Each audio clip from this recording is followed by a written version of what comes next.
مسئلے پر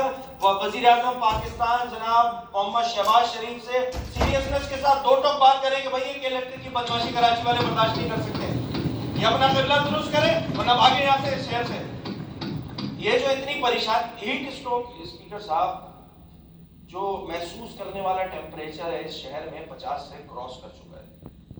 ابھی عبدالوسیم بھائی دعا میں کہہ رہے تھے کہ فیصل ایدھی صاحب کی جانب سے بھی جو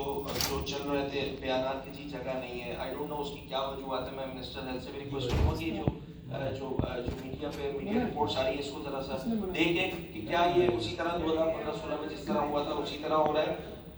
اس ایکسٹراڈنری موسم میں جس میں ہم بہت زیادہ گرمی یہاں پہ ہو رہی ہے، کراچی تک کشمور ہو رہی ہے۔ اچھا یہی حال ہیسکو کا بھی ہے، میں ذرا ہیسکو اور سیسکو پہ بھی آ جاؤں۔ بھیا ہیسکو والوں کی بدماشی اسی طرح لگی ہوئی ہے، 18 گھنٹے خدا کا خوف کرے، مطلب 18 گھنٹے اس ٹیمپریچر میں کہ جس میں مطلب ٹیمپریچر 45-50 چل رہا ہے، اور اس میں جیکب آباد والے، دادو والے، بدین والے، ہیسکو اور سیسکو یہ سکر والے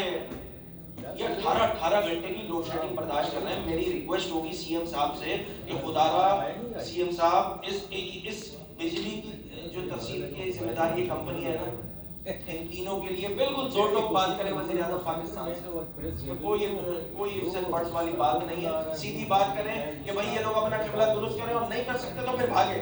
ختم ہو گئی بات۔ یہ انرجی ویسے ہی اب پروونشل سبجیکٹ ہو گیا، اس پہ صوبہ جو ہے اپنا جو کردار ادا کر سکتا ہے وہ کرے، ہماری جان چھڑائے ان لوگوں سے، انہوں نے جو بدماشی لگائی ہے وہ سب کے سامنے ہے۔